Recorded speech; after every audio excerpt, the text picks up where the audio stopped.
హైదరాబాద్ జగద్గిరిగుట్ట విజయనగర్ కాలనీలో ఆత్మహత్య యత్నానికి పాల్పడిన కుటుంబంలో ముగ్గురు ప్రాణాపాయ స్థితి నుంచి బయటపడ్డారు. వారందరికీ 16 గంటలుగా రామ్దేవ్ హాస్పిటల్లో చికిత్స కొనసాగుతూనే ఉంది. మొదట కూతురిని చంపిన తర్వాత ఆత్మహత్య యత్నానికి ప్రయత్నించారు. కూతురు శ్రీజవలి ఆరోగ్య పరిస్థితి బాగోలేకపోవడం, మరోవైపు ఆర్థిక ఇబ్బందులతోనే సూసైడ్ కు యత్నించింది ఫ్యామిలీ. శ్రీజవలి డెడ్ బాడీని పోస్ట్ మార్టం నిమిత్తం గాంధీ హాస్పిటల్ కు తరలించారు. ముగ్గురు స్పృహలోకి రావడంతో వారి స్టేట్మెంట్స్ ను పోలీసులు రికార్డ్ చేయనున్నారు. 18 ఏళ్లుగా మెంటలీ ఫిజికల్లీ ఛాలెంజ్డ్ అయిన శ్రీజవలికి చికిత్స అందిస్తోంది కుటుంబం. ఈ నెల 19న శ్రీజవలికి ఊపిరాడకుండా చేసి చంపేశారు. అనంతరం ఆత్మహత్య యత్నానికి ప్రయత్నించింది ఫ్యామిలీ. ఇది హత్య, ఆత్మహత్యల అసలు ఏం జరిగిందన్న దానిపైన పోలీసులు ఇవాళ స్టేట్మెంట్ ను రికార్డ్ చేయనున్నారు.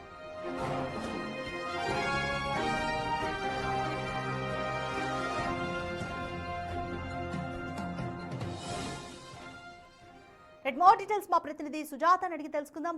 సుజాత, జగద్గిరిగుట్ట విజయనగర్ కాలనీలో ఫ్యామిలీ మొత్తం సూసైడ్ కి సంబంధించి ముగ్గురు కూడా ప్రాణాపాయ స్థితి నుంచి బయటపడినట్లయితే తెలుస్తుంది. డాక్టర్లు ఏం చెప్తున్నారు అండ్ పోలీసులు స్టేట్మెంట్ ని ఎప్పటికీ రికార్డ్ చేసే ఛాన్స్ ఉంది?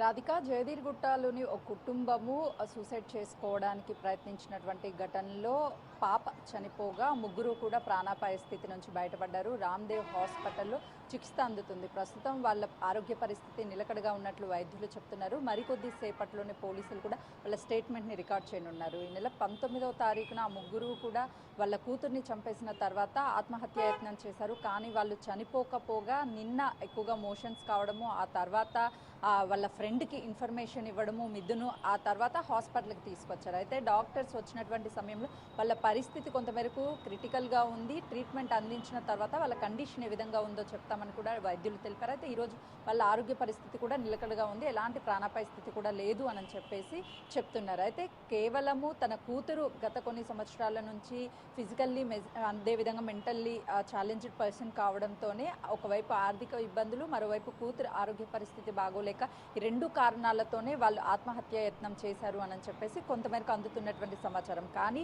పోలీసుల స్టేట్మెంట్ రికార్డ్ చేసిన తర్వాత మాత్రమే అసలు ఏం జరిగింది, ఎందుకు కూతుర్ని చంపేశారు, ఆ తర్వాత వీళ్ళు ఆత్మహత్య యత్నం చేశారు అన్న విషయాలు కూడా బయటకు వచ్చే అవకాశం కనిపిస్తుంది. ప్రస్తుతం ఐసీయూలోనే ముగ్గురికి కూడా ట్రీట్మెంట్ అందిస్తున్నారు. వాళ్ళ కుటుంబ సభ్యులు అంటే బంధువులు కావచ్చు, అదేవిధంగా స్నేహితులు ఎవరు ఇప్పటివరకు ఇక్కడికి రాలేదు. వాళ్ళంతా దూరంగా ఉండడంతో రాత్రి సడన్గా వీళ్ళకి సంబంధించినటువంటి ఆత్మహత్యయత్నం చేసుకోబోయారు. ఆ తర్వాత మెడిసిన్ తీసుకున్నారు. ఈ విషయాలన్నీ కూడా రాత్రి వెలుగులోకి వచ్చాయి కాబట్టి వాళ్ళ కుటుంబ సభ్యులకు కూడా పోలీసులు ఇన్ఫర్మేషన్ ఇచ్చారు.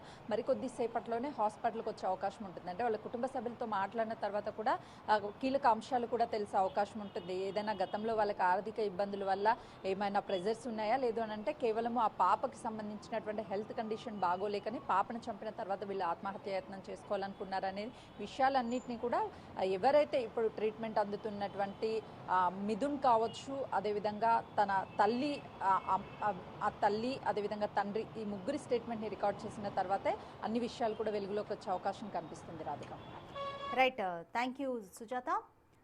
హైదరాబాద్ జగద్గిరిగుట్ట విజయనగర్ కాలనీలో కుటుంబం మొత్తం ఆత్మహత్య యత్నానికి పాల్పడిన ఘటనకు సంబంధించి ముగ్గురు కుటుంబ సభ్యులు కూడా ప్రాణాపాయ స్థితి నుంచి బయటపడ్డారు. అయితే కూతురు శ్రీజవలికి మాత్రం ఆమె డెడ్ బాడీని ఇంకా గాంధీ హాస్పిటల్లోనే ఉంచారు. అయితే వీరందరూ కూడా విషమ పరిస్థితి నుంచి అయితే బయటపడ్డట్లుగా డాక్టర్లు చెప్తున్నారు. ప్రస్తుతం పోలీసులు వాళ్ళ స్టేట్మెంట్ను రికార్డ్ చేసే